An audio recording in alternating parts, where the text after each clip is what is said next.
Hi everyone, welcome to this data annotation course. I'm your instructor, and today we're diving into the first part of the material. Hope you're ready, let's get started. Chapter 2 focuses on data labeling concepts, tools, and methods. We'll start with the concept of data labeling and its significance to the development of artificial intelligence. This is part of the Artificial Intelligence Technology Application Core Course Series textbooks. The chapter also covers data annotation object, data labeling tools and platforms, typical data labeling technology, data labeling engineering, chapter summary, as well as homework and exercises. Data labeling engineering, or engineering data labeling, is the systematic, engineered, and streamlined process of manufacturing data products, specifically data sets. It can be broken down into 5 main processes: data collection, data processing, data labeling, data quality inspection, and data acceptance and delivery. Data acquisition is the initial step in producing data at the artificial intelligence data factory. In the field of AI, collected data needs to be carefully checked to enhance subsequent quality. There are 4 primary data collection methods. First is Internet data collection, also known as web crawling, which mainly uses data crawlers and web page analysis. The data crawler architecture is shown in the figure below. Data industry collaboration primarily targets industrial enterprises and institutions that possess massive, high-quality data resources. Through data connectivity and AI-driven big data service platforms, we clean, process, integrate, and analyze this data. These refined datasets are then managed and audited as data assets within the enterprise's hybrid cloud environment, ultimately enabling their application in artificial intelligence initiatives.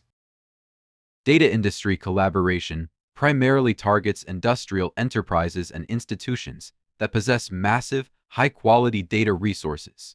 Through data connectivity and AI-driven big data service platforms, we clean, process, integrate, and analyze this data. These refined datasets are then managed and audited as data assets within the enterprise's hybrid cloud environment, ultimately enabling their application in artificial intelligence initiatives. Fourth, sensor data acquisition serves as a bridge between computers and the external physical world.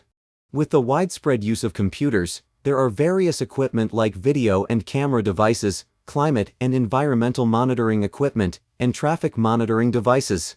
Sensors vary in their ability to pick up different signals. In actual collection, noise and sensor parameters can pose challenges. The general structure of the data collecting sensor is shown in the figure. For data processing, there are data processing tools mainly used for data review, desensitization, analysis of voice, image, video, and text data, as well as multi-source data association integration. Also, data cleaning methods include handling invalid and missing values, checking data consistency, and duplication. Data labeling methods include manual, semi-automatic, automatic, and crowdsourcing.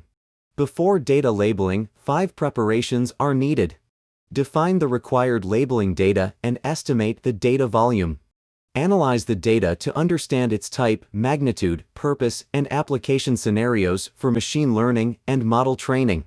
Organize the data by clarifying storage directories. Clarify naming rules to avoid name duplication. Estimate the data volume based on multiple factors, and clearly define the label data and its requirements. Regarding annotation rules, the data demander should ensure the rules conform to the business and professional knowledge, and check the marked data. The rules should clarify the project background, significance, data usage scenarios, including tools, task descriptions, labeling methods, correct examples, and common mistakes. The content of the rules includes but isn't limited to project background, version info, task description, etc. Strengthen the training of labelers and standardize the terminology system. When it comes to the cost of labeling manpower supply, evaluate and confirm the labeling manpower supply method based on factors like data level, confidentiality, qualification requirements, understanding of business procedures, cost budget, and delivery time. Labeling manpower models may include internal self-operated, third-party, and crowdsourcing labeling. Next, we'll talk about the selection of marking tools and marking platforms. A suitable callout tool should meet several criteria.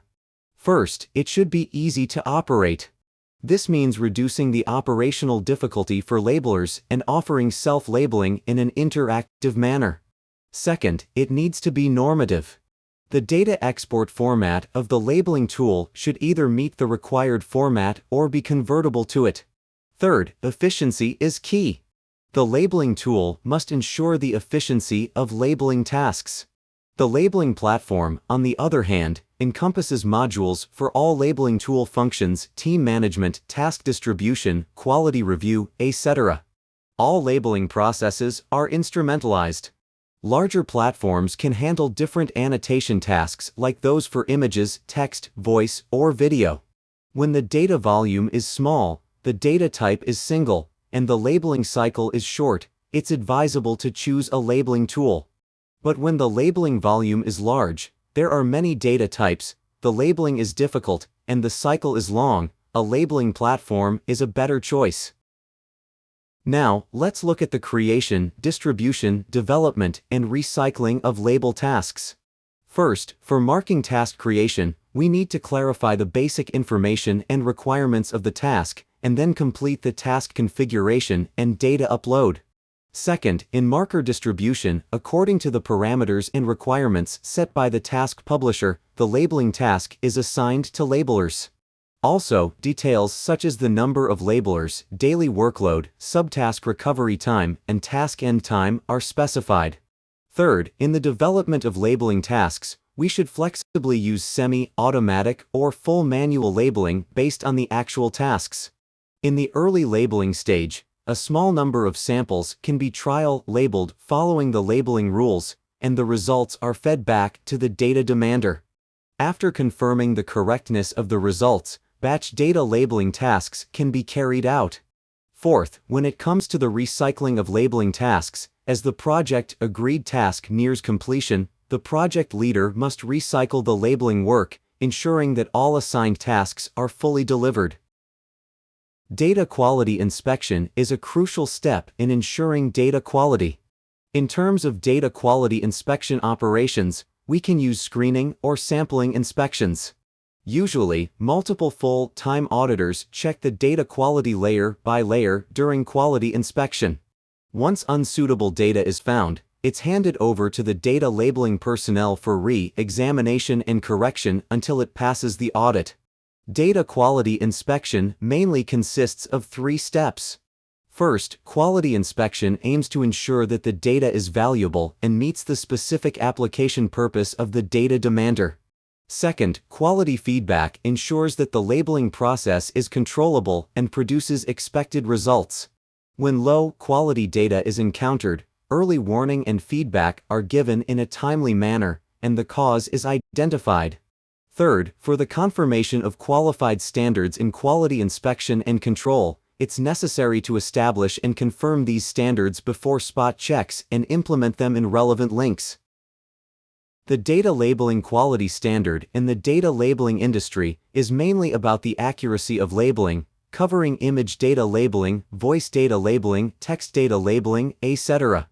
For image type data acceptance, the data result is labeled data, including the specific label content and, optionally, the image space position corresponding to the image label. It's recommended to use an easy-to-parse and easy-to-store data format for the annotation file output, such as JSON or XML. For text-type data acceptance, the data result includes the position of the text label and its specific content. The recommended output format of the annotation file is a data format that's easy to parse and store, like JSON, XML, or TXT. For voice-type data acceptance, the data results include the time position of the voice tag and its specific content, such as transcribed content, speaker information, noise, etc. The output format of the annotation file is a JSON file or other common formats. For video-type data acceptance, the data result can include the temporal position, spatial position, and label information of video tags.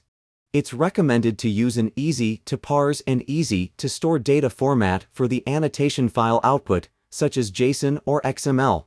Regarding other data, medical image data has its uniqueness.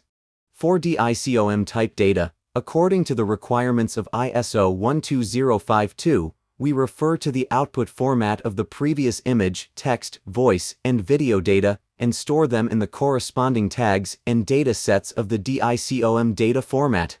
For data delivery, the labeling team needs to clarify the final amount of data submitted. The deliverables should include the labeling results, which are required, and optionally, delivery and explanatory documents, metadata about the labeling data, and the original data. The delivered file storage structure is shown in the figure. After the data is delivered, the data demander should complete the acceptance of the data labeling results within the data acceptance period. The acceptance methods include sampling acceptance and one-by-one acceptance. If the quality of the accepted data doesn't meet the expected value, the data demander can ask the data service provider to correct the data.